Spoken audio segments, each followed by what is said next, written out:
News 67 સાથે હું છું અંકુર। સમાચારની શરૂઆત કરીએ તે પહેલા મહત્વના સમાચાર પર નજર કરીએ।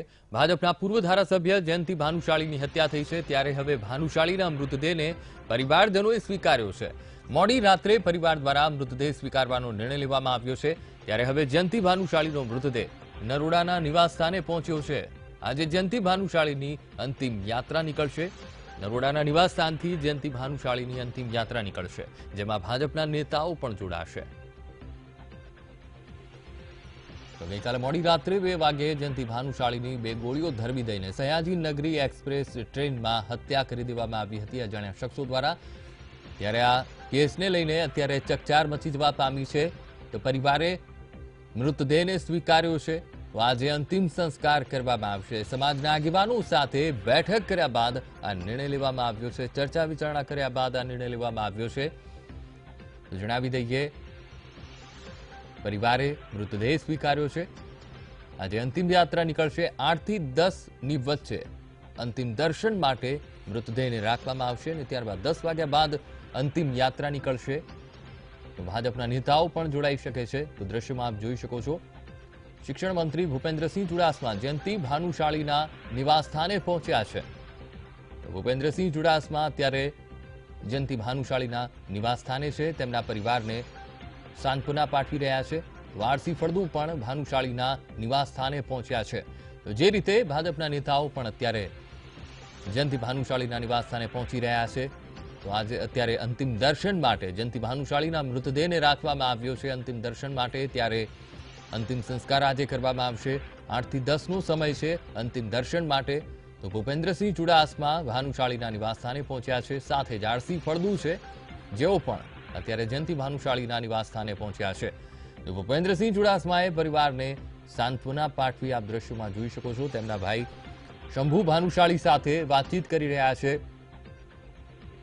કેવો ઘટનાક્રમ રહ્યો હતો, શું તકલીફો પડી રહી હતી, તેની અત્યારે ચર્ચા કરી રહ્યા છે અને સાંત્વના પાઠવી રહ્યા છે ભૂપેન્દ્રસિંહ ચુડાસમા।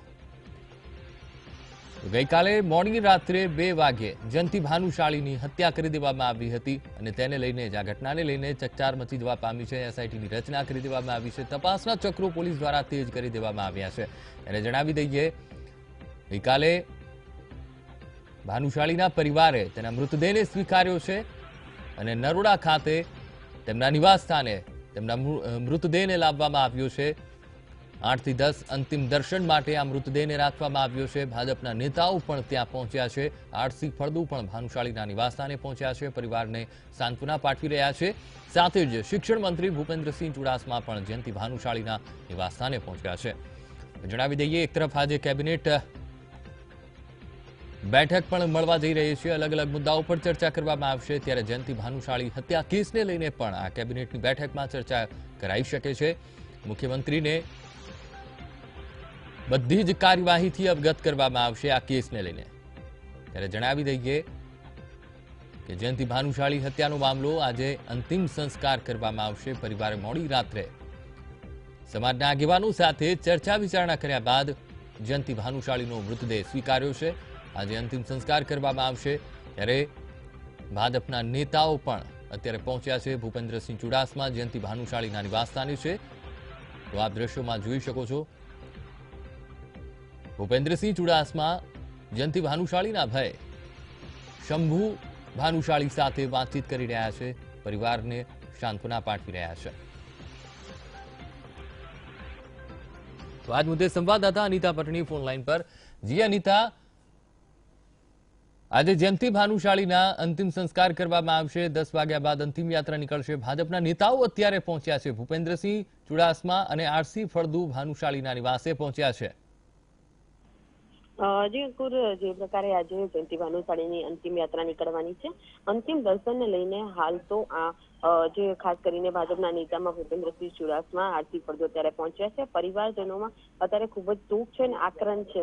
પરિવારજનોએ હાથ જોડીને ભૂપેન્દ્રસિંહ ચુડાસમાને ન્યાયની માંગ કરી છે, કારણ કે જે પ્રકારે હત્યાની ઘટના સામે આવી છે અને એક ષડયંત્રના ભાગરૂપે આ હત્યાને અંજામ આપવામાં આવ્યું છે, જેમાં જે 6 વ્યક્તિઓ વિરુદ્ધ તેમણે શંકા વ્યક્ત કરી છે, તેમની તપાસની સાથે જે હત્યારાઓ છે તેને પકડવાની માંગ કરી છે। કારણ કે જે પ્રકારે જયંતિ ભાનુશાળીનો હોદ્દો હતો અને તેમનું વ્યક્તિત્વ હતું તે કચ્છના એક બાહુબલી નેતા તરીકે ઓળખાતા હતા. તો ક્યાંક ને ક્યાંક પરિવાર અત્યારે હાલ તેમની હત્યાને લઈને ખૂબ જ આઘાતમાં છે. ભૂપેન્દ્રસિંહ ચુડાસમાએ પણ તેમની સંપૂર્ણ વાત સાંભળી હતી અને ન્યાયની આશા જે વ્યક્ત કરી હતી કે તેઓને ન્યાય મળશે, પરંતુ હાલ તો તેઓ અત્યારે તેમની સાથે વાતચીત કરતા જોવા મળી રહ્યા છે અને તેમને આશ્વાસન આપે છે કે તેમના જે ભાઈની હત્યા થઈ છે તેને હત્યારાઓને પકડવા માટે અત્યારે પોલીસ એલર્ટ છે અને આ હત્યારો પકડાઈ જશે. પરંતુ જે પ્રકારનો માહોલ અત્યારે જોવા મળી રહ્યો છે, પરિવારમાં ખૂબ જ શોક છે, કારણ કે પોતાના ઘરના જે મૂવી જે છે તે જતા રહેતા અત્યારે હાલ એક આક્રંદ અત્યારે હાલ તેઓમાં જોવા મળી રહ્યું છે. જી બિલકુલ અનિતા, સમગ્ર માહિતી બદલ આપનો આભાર. તો અત્યારે જયંતિ ભાનુશાળીના ઘરે શિક્ષણ મંત્રી ભૂપેન્દ્રસિંહ ચુડાસમા સાથે જ મંત્રી આરસી ફળદુ પહોંચ્યા છે. ભાનુશાળીના નિવાસસ્થાને પરિવારને સાંત્વના પાઠવી રહ્યા છે, તેમની સાથે વાતચીત કરી રહ્યા છે અને તેમના દુઃખ દર્દને જાણી રહ્યા છે. આજે એક તરફ કેબિનેટ કક્ષાની બેઠક મળવા જઈ રહી છે, ત્યારે જયંતિ ભાનુશાળી હત્યા કેસનો મુદ્દો પણ ઉછળી શકે છે. તેમાં ચર્ચા વિચારણા કરવામાં આવી શકે છે અને મુખ્યમંત્રીને આ સમગ્ર કાર્યવાહીથી અવગત કરવામાં આવશે.